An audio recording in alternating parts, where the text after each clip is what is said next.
চিড়িয়াখানা এই নামটা শুনলেই না আমার ছোটবেলা থেকে খুব একটা আতঙ্ক কাজ করে। কেন কাজ করে সেটার অবশ্য কারণ আছে।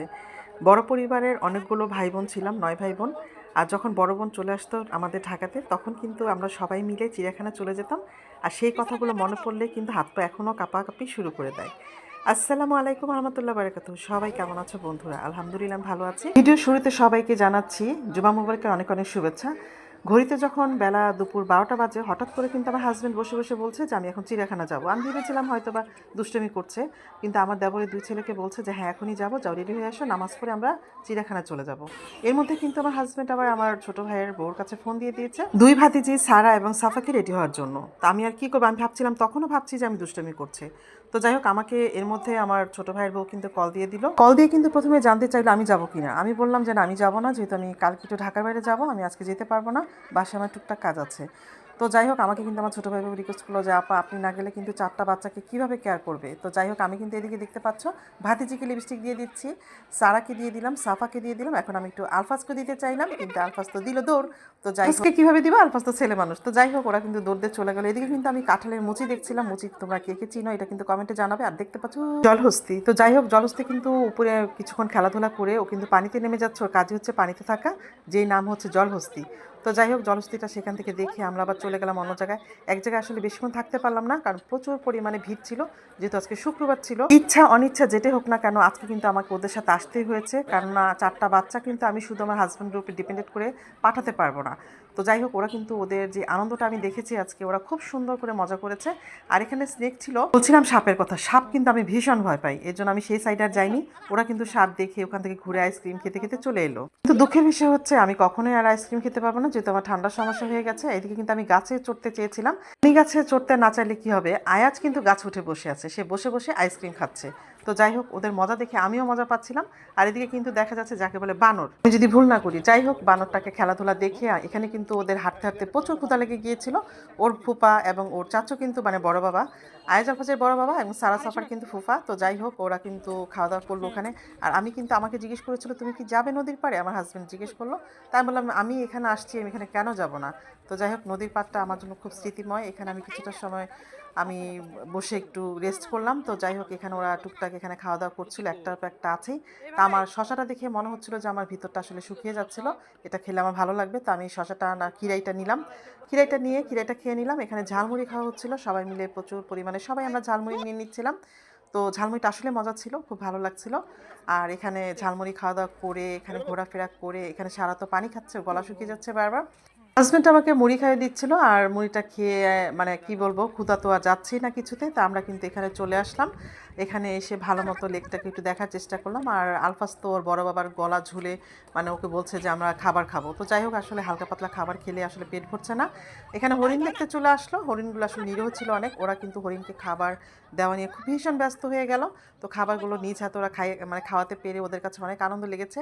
এটা তোমরা আমার ভিডিও দেখে বুঝতে পারছো, ওরা অনেক আনন্দ করেছে। আর ওদের আনন্দ দেওয়ার জন্য আসলে মূল উদ্দেশ্য ছিল আজকে চিড়িয়াখানায় যাওয়াটা। আমার আজকের ভিডিওটা কিন্তু একটু লং হয়ে গেছে, যদিও বা তোমাদের দেখতে একটু কষ্ট হবে, তারপরে একটু পুরোপুরি দেখার চেষ্টা করবে, তোমাদের কাছে আশা করছি ভালো লাগবে। তো যাই হোক, এখানে কিন্তু দেখতে পাচ্ছ ওরা বাদাম কী কী যেন খাওয়াচ্ছে। আর আকাশের দিকে আমি তাকালাম, মনে হচ্ছিল একটু বুক ভরে নিঃশ্বাস নিতে পারলে হয়তো বা আমার কাছে ভালো লাগবে। তো আমি হেঁটে হেঁটে একটু দেখছিলাম, খুব ক্লান্ত ফিল করছিলাম অবশ্য দুপুরবেলা। আর এদিকে কিন্তু দেখতে পাচ্ছেন যে এখানে ওর ফুপা এবং ওর বড় বাবা কিন্তু ওদেরকে কুলে নিয়ে খুব সুন্দরভাবে আনন্দটাকে উপভোগ করছে। আর এখানে দেখতে পাচ্ছ কবুতর, জালালি কবুতর ছিল এখানে, বেচারাম বসেছিল ঠান্ডা নিরীহভাবে। আর ওই যে আলফাজ ওখানে চলে গিয়েছিল, আর আমরা ওইখানে এদিকে সাদা কাক দেখছিলাম। তো টুকটাক অনেক কিছুই ছিল, যেটা আসলে আমি সব কিছু তোমাদের কাছে সাথে আমি শেয়ার করতে পারিনি, কারণ প্রচুর লোকজন ছিল, সামনে যেতে পারিনি, বা আমি দূর থেকে যতটুকু পেরেছি ভিডিও করতে পেরেছি। তো বাচ্চা 4জনকে কেয়ার করে তারপর ওদের দিকে খেয়াল রেখে, জিরাফ দেখতে পাচ্ছ লম্বা লম্বা গলা দিয়ে হেঁটে হেঁটে যাচ্ছে। আর এখানে কিন্তু মানে কি বলবো, ক্ষুধা লেগেছে, খাচ্ছে। আর এদিকে বোনের প্রতি বোনের ভালোবাসা থেকে তো আমি অবাক। আর এখানে ওরা কিন্তু এখানে পিচ্ছিল খেলছিল, এটাকে কি বলে আমি জানি না, কিন্তু ওরা এই পিচ্ছিল খেলাটাও কিন্তু আমার খুব ভালো লাগে, প্লাস আমার দোলনা খেলাটাও ভীষণ ভালো লাগে। তো যাই হোক, সারা সাফা আয়াজ আলফাস ওরা কিন্তু ভীষণ এনজয় করলো, আর ওদের এনজয় দেখে আমারও খুব ভালো লাগলো। আর এটা তো মানে কি বলবো, বেলা কিন্তু এই খেলাটা দেখতে ভীষণ ভালো লাগে, লাইটিংয়ের একটা ব্যাপার থাকে, দিনের বেলা অতটা সুন্দর লাগে না। তো যাই হোক, আমরা সেখান থেকে ঘুরে ফিরে আর দোলনায় চলে আসলাম। দোলনায় কিন্তু আয়াজ আলফাজ শুধু একা ঘুরেনি, এখানে কিন্তু সারা সাফাও ছিল। তো সারা সাফা আয়াজ আলফাস ওরা কিন্তু দোলনায় যখন ঘুরছিল আমার কিন্তু খুব, আর এখানে কিন্তু আমি একটা কথা বলে রাখি, আমি যখনই এখানে যাব না কেন দোলনায় আমার চড়তেই হবে। তা আমি কিন্তু 7-5 না ভেবে একদম সোজাসুজি বসে গেলাম। তো যাই হোক, আমি কিন্তু কিছুটা সময়ের জন্য বসবো।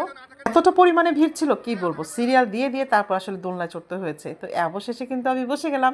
তো যাই হোক, আমার কিন্তু খুব হাসি পাচ্ছিল, কারণ আমি একমাত্র আমার এরকম একটা দেহ নিয়ে আমি দোলনায় চড়ছি, আমার নিজেরই হাসি পাচ্ছিল। যাই হোক, আমার হাসি পাওয়ার কিছু নেই, আসলে বয়সটা এরকম একটা জিনিস, সেটা ছোট বড় বৃদ্ধ মাঝারি যেটাই হোক না কেন, সবার মধ্যে আসলে আনন্দ কাজ করে, সবার মধ্যে ফুর্তি কাজ করে। আর আমি মনে করি যতদিন আমরা সবাই বেঁচে থাকবো, আনন্দ নিয়ে বেঁচে থাকবো, বেঁচে থাকার চেষ্টা করব।